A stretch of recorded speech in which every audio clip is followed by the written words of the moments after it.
This is Jonathan Aguilar, fifth Pro Boxing fans, joined by, you already know, Lonnie B, Lionel Yes, Thompson. sir. Uh, Yes, sir. Better person to get their reaction, of course, to Yeah. Beterbiev Bivol last night. Lonnie, first of all, you're back. March hmm 22nd. I've been seeing the Yep. videos, training every day. How's everything going? Everything going great, man. It's like I'm pinching myself like this is surreal. I'm actually fighting. I actually got to make weight.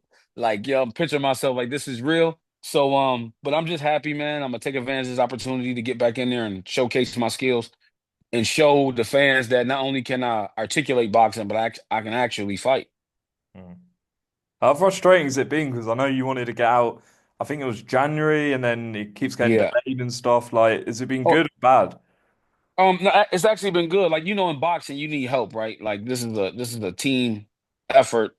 You know what I'm saying? It's a team sport. And if you don't have help, it's very hard to be successful. And sometimes the fans are ignorant and they don't know what they talking about. They talk off emotion and not facts because it's hard to talk to somebody about business and this is no insult to anybody, but it's kind of hard to talk to somebody about business when they work a 9 to 5 and they don't know how numbers work and the work you put in. They don't understand business because they work a 9 to 5. You know what I'm saying? And I've worked a 9 to 5 too. But what I'm saying is when you get to when you reach certain plateaus in life and you go from level to level, it's different. You know what I'm saying? And when you get to the level that I've gotten to, you need a team. You need help. I've gotten as far as I can by myself. You know what I'm saying? Now that I got just a little bit of help, I think things are on the up and up, and I think it's gonna be a great year for me. And you know, if my Lord and Savior Jesus Christ let it happen, which I believe He will, I can be done with this next year. Okay, so March 22nd, I think in LA, is it? Yeah, San Bernardino. San Bernardino, and that's on a Pro Box TV Yeah. show. So I'm sure Yes. a lot of people are going to be tuning in to see what Yeah. happens. Oh But yeah, yeah. Well, listen. I can tell them tune in, but I can tell you what's gonna happen. it's going to happen. Lonnie B going this murder was the case that they gave me. Lonnie B going to destroy my opponent. Mm. I'm going to destroy my opponent. That's what's gonna happen. But yes, please tune in. Please tune in. Yeah, and we'll hopefully chat before that Yeah. fight. Lonnie, talk to me. Last night, Bivol beating Beterbiev in hmm Riyadh.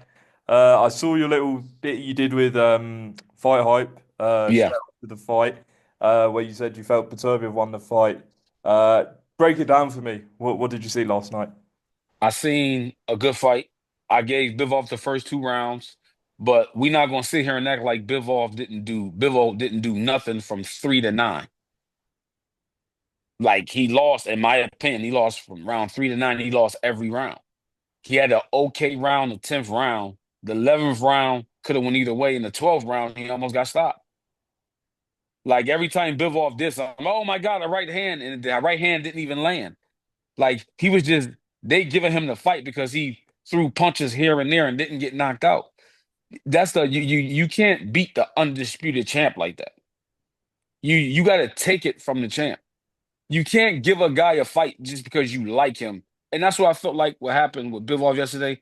And Bivol has a fan friendly style, Americanized style, and he's the younger guy, so that's why I think they gave him the win. But no way he won that fight. No way he won that fight. Like, listen, I wouldn't have been mad if they gave it to Arthur. I mean, I wouldn't have been mad if they gave it to Bivol the first time. They looked better giving Bivol the first fight You think you because did better the first fight? I thought he did better the first fight. You know what I'm saying? This fight, I thought he clearly lost. I thought he clearly lost. He had a few good rounds, like a few good rounds, but he was on his back foot the whole time, hurt, not throwing punches, one jab at a time, mostly trying to survive. And how can you beat an undisputed world champion trying to survive? And a lot of his shots he was missing. On Beterbiev, it looked to me that he really sat down on his punches this time around. You said going Right, in the last fight that you felt the injury played a part in his right. performance, but he still wasn't able to get rid of Bivol. Why do you think? before Bivol, he's knocked out every single person he's ever fought. Why has he Right. struggled to do that with Bivol, do you think? Because I think Bivol is that good. I think Bivol is I think Bivol is special too. I think he's a special guy too. It's the reason why he was undefeated too. I think Bivol is extremely good. You know what I'm saying? And yeah, that's what I think. And I think Arthur showed that he can box, that he's more than just a puncher, that he can box. And Bivol, yeah, right. Bivol has a lot of amateur experience as well. So he know how to survive. He's very experienced. He know how to survive in there. He know when to fight, when to back off, when to like so I listen, I never said he wasn't a great fighter. I just don't think he beat Arthur. But he's extremely good as well. Mm. So that's why I think Arthur, and not saying that other guys Arthur didn't fight was extremely good, because I think Volznik was extremely good with a lot of amateur fights. Arthur knocked him out. But I think Bivol is a special case, like Arthur. You know what I'm saying? and I think he and I Mm. think he's relatively small, and it's kind of harder to fight. And the way he fights, like he fights kind of crouched, like you know what I'm saying. So up to this point, everybody Arthur's fought been taller than him. Mm. So, So stylistically wise, I think it's just a kind of a difficult style for Arthur to get like a real clean, good shot on. And then Bivol got real good legs. He moves more than he punch, and sometimes he explodes backing up. So listen, Bivol is extremely good. I never he's extremely good, but he didn't win in my opinion. He didn't win last night. do you think Beterbiev's tired towards the end though? Yes, I do. I'm not gonna lie, I do. I think yeah, I think it's Can you realize how many amateur fights he had? Beterbiev? Yeah, Uh, what there's more than 300? 200. Yeah, 300. Like 300? Yeah, That's a lot of fights. he's 40 years old as well. And then he was fighting tough fights back to back to back to back to back to back. So Mm. going to the training camps, not training camp after an injury, then training camp, the injury. So yeah, I think it's headed towards the end.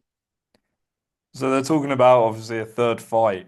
Now, do you think that favors, like, what could Beterbiev do differently? You felt he won the fight. A lot of people felt that he lost last night. But Yeah, what you yeah, because people's come? judging off of emotion. They judging off of emotion, like he throw a shot, oh, everybody go crazy, but he blocked, but those shots are not landing. Those are not effective punches. So it looks good. It looks good. I'm not going. It looks good. Like, but I think Bivol bluffed his way through the fight with spurts of fighting here and there. Do you think he was a bit more aggressive though than the first fight, Bivol? Like, No, no. no, he was on his back foot the whole time. The whole time. You know what I'm saying? He was on his back foot the whole time. So yeah, I don't think he I thought he lost. I thought he clearly lost. I thought he clearly lost this one. The first one was closer, and I'm like, but I thought he clearly lost this one. Yeah. So on this trilogy fight they're talking about, who would you favor?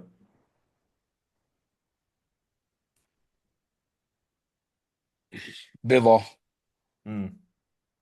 Bivol from How come? Bivol. I think he's just a little too quick for Arthur. Like Bivol seems to be the more fresher fighter because he hasn't faced as tough as opposition as Arthur. If you look at Arthur's resume, he fought some tough fights, man. Like, and what the fans need to realize, just because you never heard of a guy, that don't mean that he's not tough. You know Hmm. what I'm saying?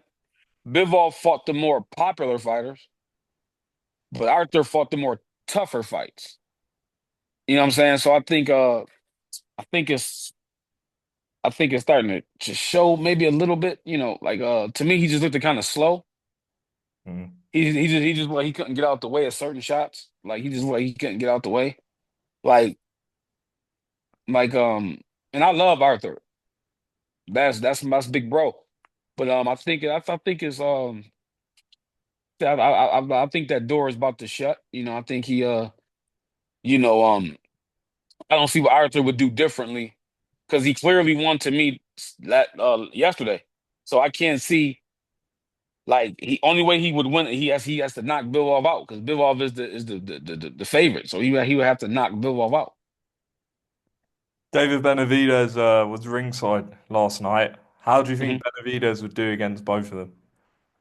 I think he loses to both. I think I think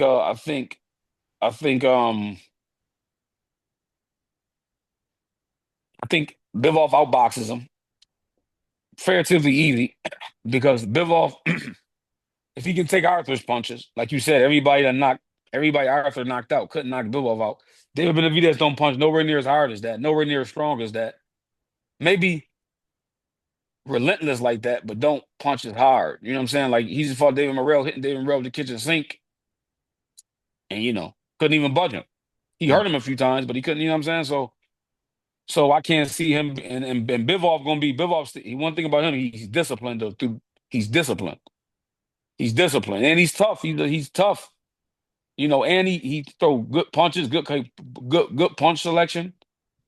So but I think what would give it's kind of interesting because I think Benavidez speed will be that's where Bivol might have trouble because Benavidez put punches together. And Arthur do too. Don't get me wrong, Arthur do too, but he's just not as quick as Benavidez. So if I'm just looking at it stylistically, um, but one thing that Benavidez do that Arthur do is both of their defense is just to cover up. And with Bivol, you can't do that because he gonna let his hands run Mm. and then move. You know what I'm saying? So I lean more. It's a good fight, but I lean more towards Bivol, and whatever against Benavidez and Benavidez Arthur is a good fight too, man. Thing is, I just don't think if Bivol had if Benavidez had punching power, I would have him beating Arthur. But he ain't got no pop, so I always gotta go with Arthur because one punch can change everything. And he's not, and he still got enough. He still got enough Mm. to to you know beat a couple more guys. I just Yeah. think Bivol is special. I think Bivol is special. As well, do you think?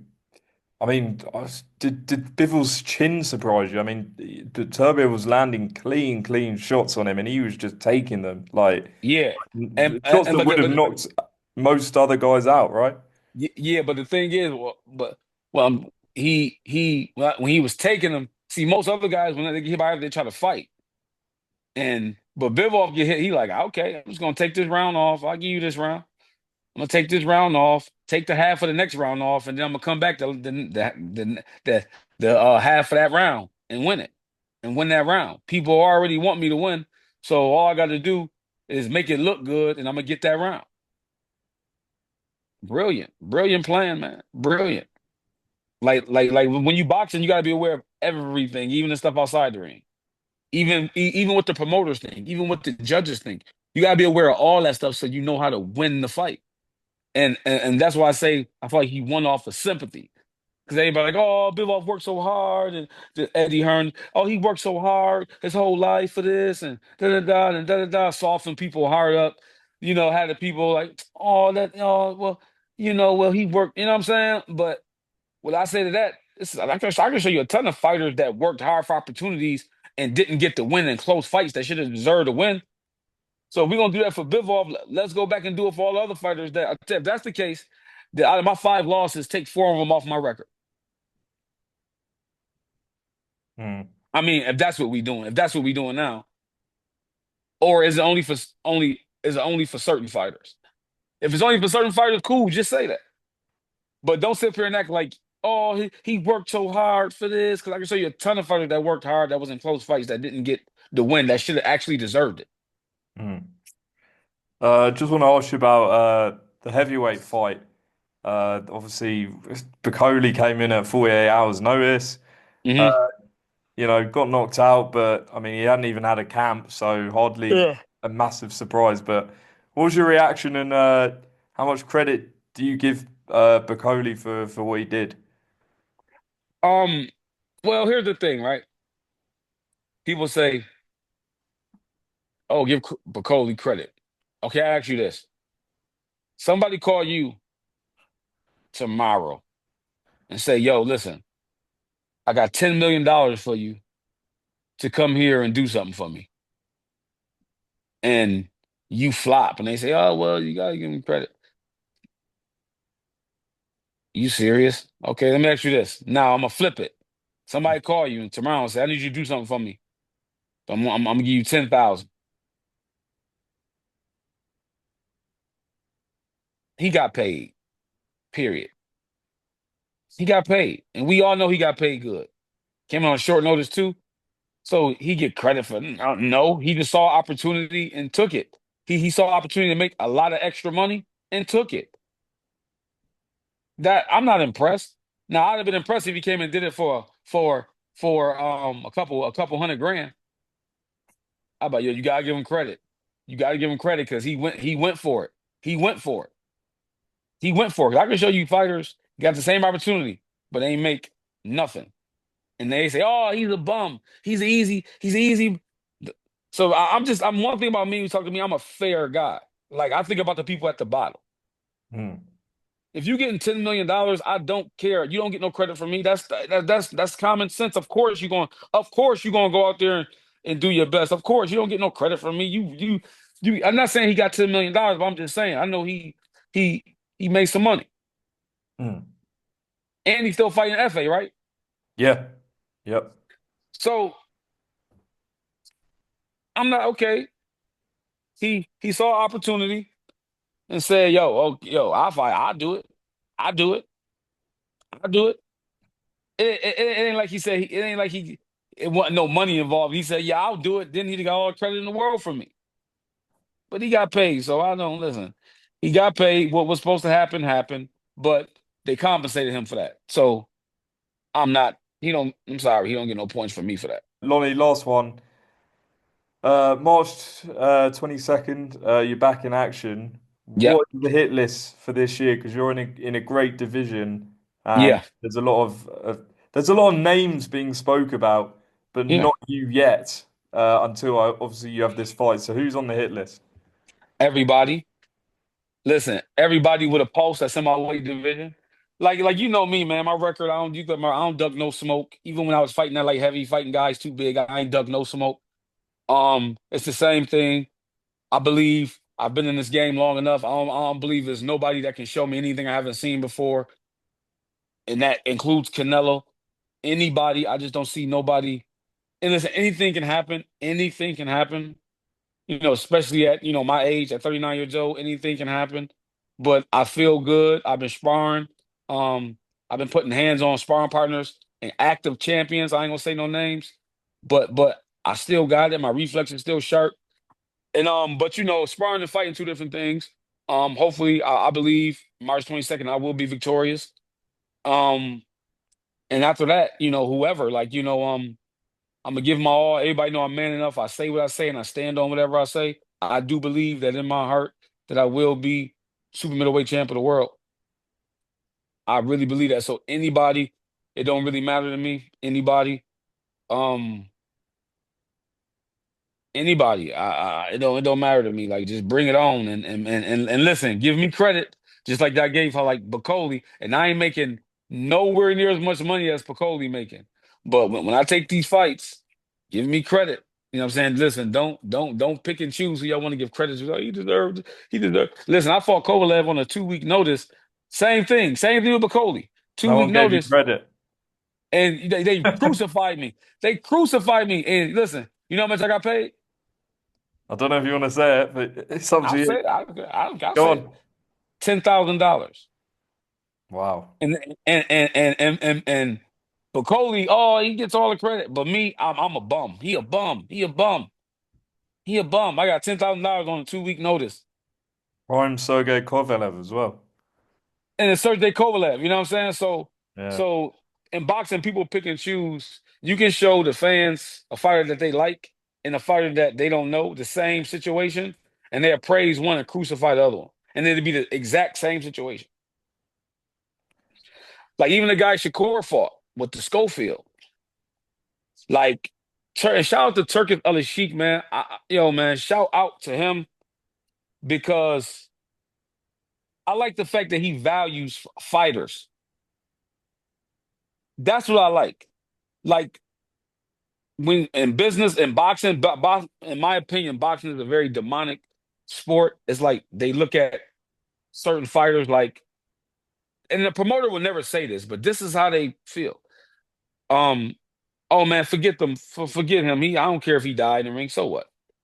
Like so they put you in certain fights and don't pay you and say it's a business when they know the chances of what can happen to you when you step in that ring and you got a family to feed. What I like about Turkish on the Sheik is he's taking all that in consideration and saying, you know what? I need you to help me get my show. So I'm gonna compensate you. The guy that fought Shakur, I heard he bought him a house of his choice and gave him money as tall as the ceiling. And shout out to Turkish on the Sheik for that, for respecting and valuing fighters. And he got my utmost respect for that. And I think he's great for boxing. I think he's great for boxing.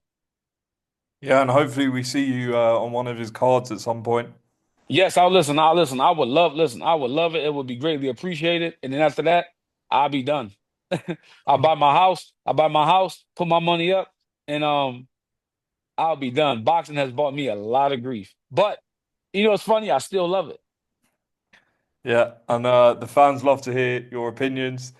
Yeah. Lonnie, always a pleasure. You still doing your Likewise. podcast on DLX boxing? Yes. We got one dropping next week. And then we're gonna do one right before my fight. And then after the fight, it's all the way up.